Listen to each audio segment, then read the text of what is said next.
문재인 정부 월북 몰이 결론, 자료 106건을 무단으로 삭제했다라는 겁니다. 서해 피살 공무원에 대한 감사원의 감사 결과를 함께 보시죠. 짜 맞추기식 월북 단적, 그리고 증거 왜곡 은폐를 했다. 실종 당일 행적에서 근거 없는데 자진 월북을 속단했다는 겁니다. 그리고 은폐와 왜곡을 지시했다는 겁니다. 공무원 구조를 위한 아무런 조치를 안 했다. 관련 증거를 조작했다라는 감사원의 감사 결과입니다. 월북 조작, 청와대 국가안보실이 사실상 주도했다라는 결론도 감사원은 내놨습니다. 그리고 서훈, 박지원, 서욱 등 20명을 검찰 수사에 의뢰한다라는 결론도 내놨습니다. 자, 그럼 구체적으로 지난 정부에서 어떻게 월북으로 몰고 갔는지에 대한 구체적인 근거, 감사원이 밝힌 정황들 함께 보시죠. 하나씩 살펴보겠습니다. 일단 서훈의 칼퇴근. 지난번에 비 많이 왔을 때 윤 대통령 칼퇴근했다고 민주당에서 엄청 비판했는데 비슷한 상황 같아요. 역지사지로 돌려주면. 우리 공무원이 북한에 의해서 결국 총살당했는데 청와대 안보실의 수장은 뭐 하고 있었을까? 감사원의 자료에 따르면 청와대 안보실의 서훈은 칼퇴근. 2020년 9월 22일 오후 5시 18분 국방부가 청와대 안보실에 긴급 보고를 합니다. 북한 해역에서 우리 공무원이 살아있다, 발견됐다라고 보고를 한 겁니다. 국방부는 다급하게 청와대에 보고했겠죠. 어떻게 할까요? 그런데 오후 6시 36분 청와대 안보실이 문재인 당시 대통령에게 이 씨가 해상 추락으로 추정된다. 북측이 실종자를 발견했다는 서면 보고를 급하게 올립니다. 월북 아니었어요. 해상 추락이에요. 살아있다. 서면 보고요. 왜 이걸 서면 보고 했습니까? 36분에. 관저 들어가서 대통령 대면 보고 했어야죠. 그런데 더 황당한 얘기는 청와대 안보실 회의도 없었고요. 서훈 실장 오후 7시 30분에 칼퇴근했습니다. 그 사이에 이대준 씨는 죽음을 맞이했고 시신도 북한군에 의해서 불태워졌습니다. 여러분은 청와대 안보실의 칼퇴근과 대통령의 무응답에 대해서 어떻게 생각하십니까? 감사원이 밝힌 첫 번째 장면은 서훈의 칼퇴근입니다. 많이 아쉽습니다. 김병민 비대위원님. 예.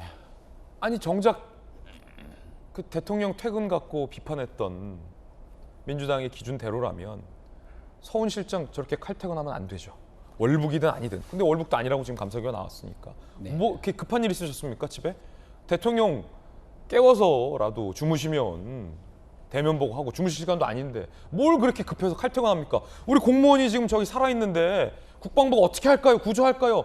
물어보고 있는데 안보실장이라는 분이 뭐 급한 일 있어서 칼퇴근합니까? 저녁 약속 있으신 겁니까? 된장찌개 끓였습니까, 집에? 뭐 이렇게 칼퇴근합니까?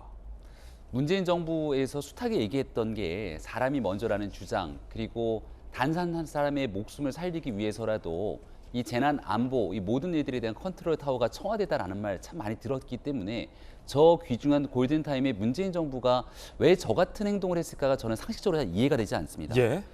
서훈 실장이 이쯤 되면 왜 그 시간에 칼퇴근을 했었는지에 대해서 검찰이 최종적인 수사 결과를 통해서 나타나기 전에 책임 있는 대한민국의 공직자 중 한 사람으로 국정원장을 지내기도 했고 또 안보실장을 지내기도 했고 문재인 정부에서 누가 뭐래도 사실상 그 당시 국가안보를 총괄하는 굉장히 중요한 위치이지 않았습니까? 그리고 북한 해역에서 실종된 채로 발견이 됐는데 예. 생존된 채로 발견이 된 것 아닙니까? 그럼 대한민국 국민, 우리 공무원이 지금 목숨이 경각을 다투고 있는데요. 다른 사람도 아니고 서훈 실장이 누굽니까? 지난 2018년을 기준으로 보면은 당시 한반도 평화가 이뤘다는 상황이 오게 되면서 그 당시 우리 평창의 동계올림픽이 막 무르익을 때 그때 북한의 특사로 가면서 북한과의 관계를 끌어냈던 핵심적인 인물이 서훈 안보실장 아닙니까? 통이잖아요. 북한 통이잖아요. 북한 통. 아니 본인이 국정원장을 하고 안보실장 하면서 북한과 이런 긴밀한 상황에 언제든지 연결을 취할 수 있는 한 사람을 꼽으라면 서훈 안보실장 말고 떠오르는 사람이 누가 있을까라는 생각이 듭니다. 예. 2018년 우리 판문점에서 북한의 김정은과 함께 그 공동선언을 했을 때 남북 간의 한 라인을 연결해서 언제든지 위급한 상황 같이 전화를 주고받겠다고 했던 그 당시의 쇼를 다 기억하고 있는데요. 전화 잘 들리십니까? 라고 했던 얘기들. 예. 그 한 라인이 잘 통하지 않는다면 어떤 경로 방식을 통해서라도 북한과 대한민국 국민이 그쪽에 있으니 여기에 대한 생존을 보존하기 위해서 할 수 있는 역할을 해야 되는데 칼퇴근을 했다? 단순하게 여기에 대해서 당시에 있었던 서훈 실장이 다른 의도가 있지 않고서 그런 일들을 벌였는지에 대해서 의구심이 커질 수밖에 없는데요.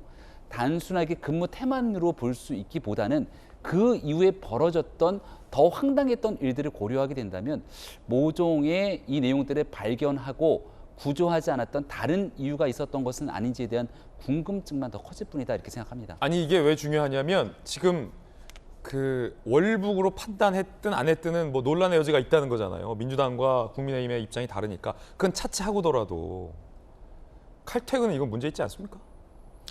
그러니까 당연히 그렇습니다. 이제 아니 진짜 한 라인이라도 전화해서 네.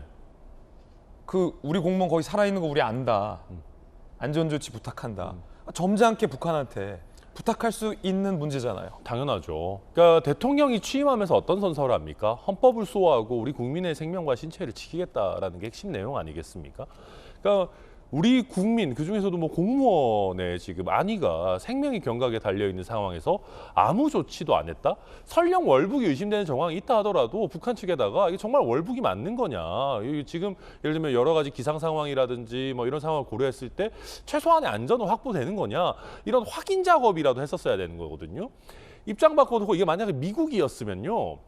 우리 강철 부대 같은 사람들 막 파견해가지고 한 명이라도 어떻게든 구하려고 뭐라도 했을 겁니다. 구조작전 하죠. 네, 뭐 예를 들면 뭐 북한 해역까지 넘어가지는 못한다 하더라도 예. 거기에 어떤 비상 대기라도 시키고 혹시 모를 상황에 대비해가지고 국가가 국민을 구출하기 위한 최선의 노력.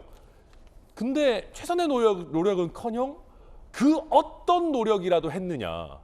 근데 아무런 노력도 하지 않았다라는 게 지금 나오고 있는 거거든요. 심지어 안보실장은 집에 갔다. 아무런 회의도 하지 않았다. 아니 입장 바꿔놓고 그럼 우리는 만약에 저희가 북한과 관련한 일로 어떤 위험에 처했을 때 국가가 나를 보장해주지 않는다? 이런 국가를 우리가 어떻게 믿고 살 수가 있겠습니까? 저는 처음에 구조를 위한 어떠한 노력도 하지 않은 저 장면이야말로 가장 큰 비난을 받을 수밖에 없는 대목이라고 이렇게 보입니다. 예.